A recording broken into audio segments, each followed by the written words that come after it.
Step into AD 536, a year so fucking brutal it made the four horsemen of the apocalypse file for unemployment. Picture this.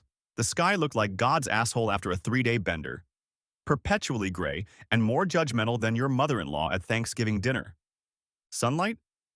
That became as rare as finding a parking spot at the mall on Black Friday, or my wife admitting she's wrong about literally anything. The sun was basically playing hide and seek, except it forgot the seek part, and just stayed hidden like my motivation to exercise. And civilization? Oh, civilization was busier than a one-legged cat in a sandbox, frantically updating its obituary on LinkedIn.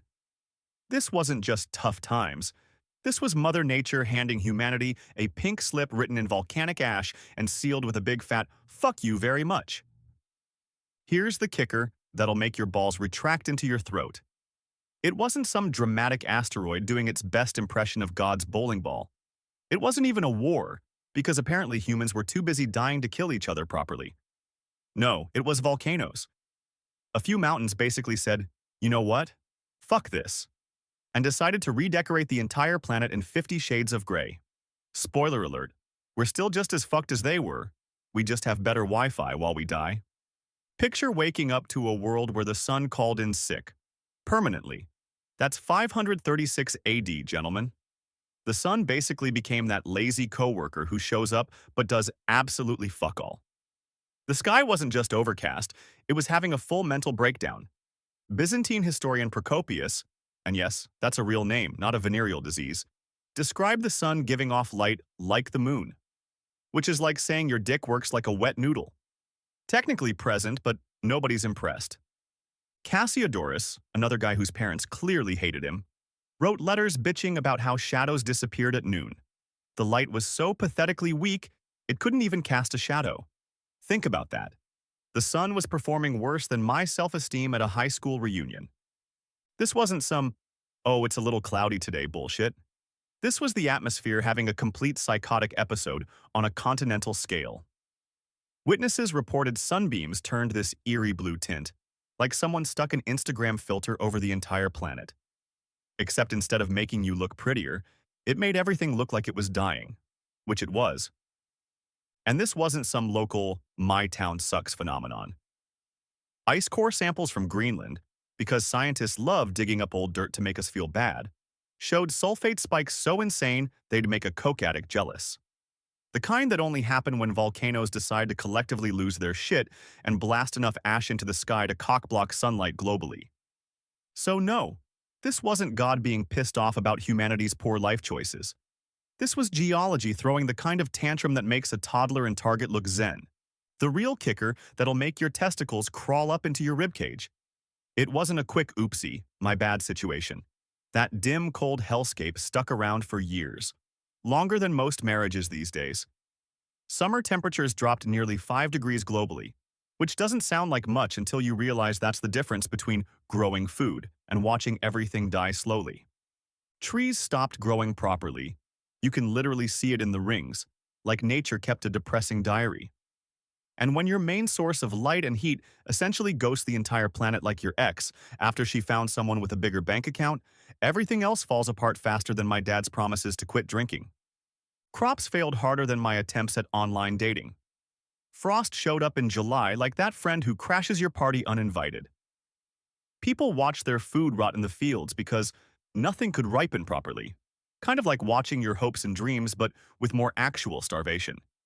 Scientists now call it a volcanic winter, which sounds almost cozy until you realize it's academic speak for the sky is completely fucked, and we're all about to die slowly. The best guess? Multiple eruptions went off in quick succession, probably in North America or Iceland, like a bunch of volcanoes playing dominoes with the entire goddamn climate. But here's the thing that should keep you awake at night. Nobody in 536 knew any of this scientific shit. They just woke up to a world where all the rules had changed overnight. No satellites, no weather apps, no meteorologists pretending they know what the fuck they're talking about. Just pure creeping dread that maybe, just maybe, the sun wasn't coming back this time. And while they were busy praying to whatever gods they could think of or having full-blown panic attacks, the real nightmare was just warming up. Because when the sky stops working, everything else follows suit, like dominoes made of human suffering. Sweet dreams, fellas. So the sky's broken. Fantastic. Now imagine the only thing worse than living under a sun that's basically phoning it in from another dimension is watching all your food pull a disappearing act. Irish records from 536 don't fuck around with flowery language. A failure of bread. That's it. No sugarcoating, no things will get better. Just a medieval Yelp review that gives the apocalypse 1 star and no tip. And this wasn't some, oh, Ireland's having a rough patch situation.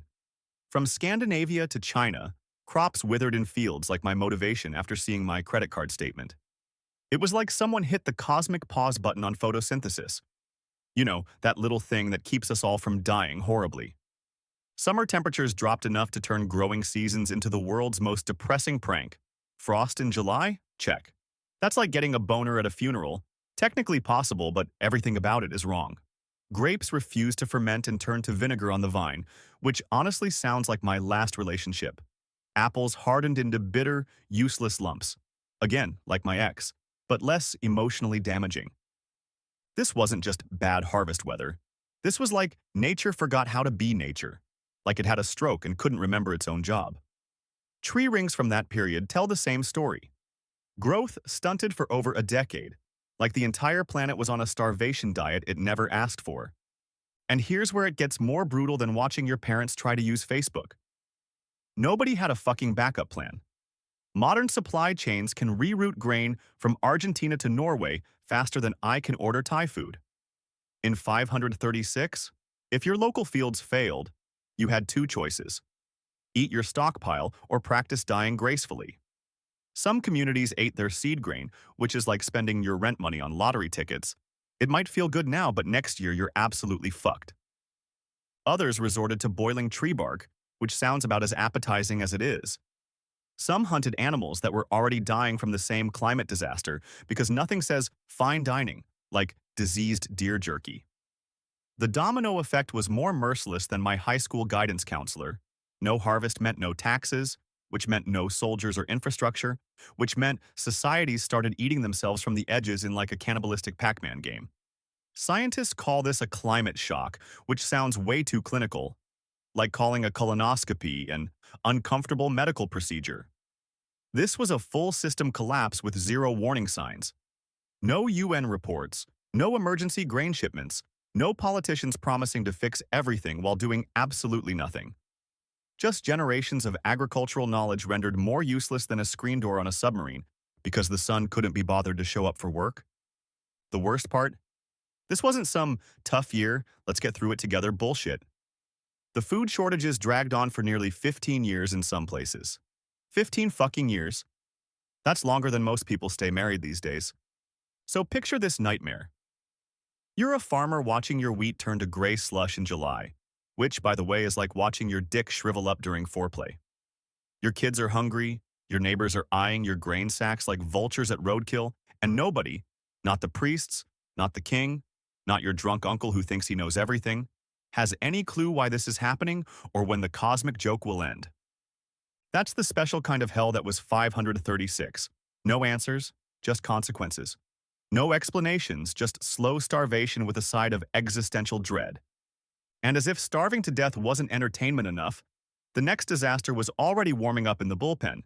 Because when food runs out, diseases don't just show up to the party. They bring their whole extended family and start doing keg stands on your corpse. Still think 2025 was a rough year? Early theories about 536 AD pointed to one massive volcanic eruption.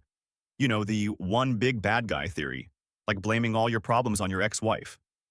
But ice cores don't lie, unlike literally everyone else in your life. Those sulfate spikes tell a different story, and it's more fucked up than a family reunion in Alabama. This wasn't a single event. Oh no, that would have been too merciful. This was a tag team disaster, at least 3 major eruptions coordinating like some kind of natural disaster Avengers, except instead of saving the world, they decided to collectively skullfuck civilization into the Stone Age. Greenland's ice sheets trapped these microscopic particles called cryptotephra, which sounds like a venereal disease you'd get from a really adventurous weekend in Vegas, but it's actually volcanic glass fingerprints. like DNA evidence, but for mountains having nervous breakdowns. The worst offenders? Probably North America. Iceland's volcanoes might have joined the party too, because apparently even geological formations have FOMO. It's like finding multiple murder weapons at a crime scene, except the victim was the entire fucking planet. Scientists can now match these particles to geological records like detectives solving the world's most depressing cold case. CSI Apocalypse Edition. This wasn't some Krakatoa-level look-at-me drama with one big theatrical explosion. No single blast stands out in the data like a prom queen at a leper colony. Instead, it was several vents going off in rapid succession, each one piling misery on top of the last like my student loan payments. The cumulative effect choked the atmosphere with sulfur dioxide harder than my uncle chokes on his own bullshit at Christmas dinner. They turned sunlight into a weak imitation of itself for years, like decaf coffee, but for the entire solar system. Tree rings confirm it because trees apparently keep better records than my accountant. Growth nearly flatlined for over a decade across continents, like my sex life after marriage. Modern paleoclimatology, which is science speak for digging up old dirt to make everyone feel bad, pieced this together by cross-referencing ice layers with tree growth patterns. It's forensic botany, gentlemen. Each stunted ring lines up with another spike in sulfate deposits, building an airtight case against these volcanic suspects better than any lawyer I've ever hired. The timing was more brutal than my divorce proceedings, just enough delay between eruptions to prevent recovery. Like getting punched in the face while you're still on your knees from the last hit, except the punches lasted for years and the referee was also dead. What's wild is how recent this breakthrough is. For centuries, 536 was just this cryptic horror show in old texts, like reading your browser history after a breakup. Now we know it was geology's version of a combo attack. Multiple eruptions, perfectly timed to maximize human suffering with the precision of a Swiss watch made by sadists. The climate didn't just hiccup, it got drop-kicked by a gang of mountains having simultaneous mental breakdowns. And the aftershocks were worse than anyone realized. That volcanic winter didn't just starve people, it destabilized whole fucking empires like a Jenga tower played by drunk toddlers. The Eastern Roman Empire started crumbling. China's Northern Wei dynasty collapsed harder than my faith in humanity. Even the Maya faced unprecedented droughts because apparently Mother Nature believes in equal opportunity suffering. When the sky breaks, civilizations fall like dominoes made of human bones and broken dreams. Here's the part that should make your testicles crawl up into your throat and file for witness protection. We've found evidence of similar multi-volcano clusterfucks since then. 1816's Year Without a Summer came from at least 2 eruptions tag-teaming the atmosphere. The difference? 536 happened when humanity had zero resilience. No surplus food, no global trade networks, no Amazon Prime delivering emergency rations. Just societies balanced on a knife's edge sharper than my wit and twice as deadly. So next time some dipshit argues climate change isn't a big deal while sipping his latte in his climate-controlled SUV, remind them of 536. Nature doesn't need asteroids or nuclear weapons to turn us into extinct fossils for future alien archaeologists to laugh at. Sometimes it just opens a few valves underground and lets physics do the rest, like a cosmic plumber with a really twisted sense of humor.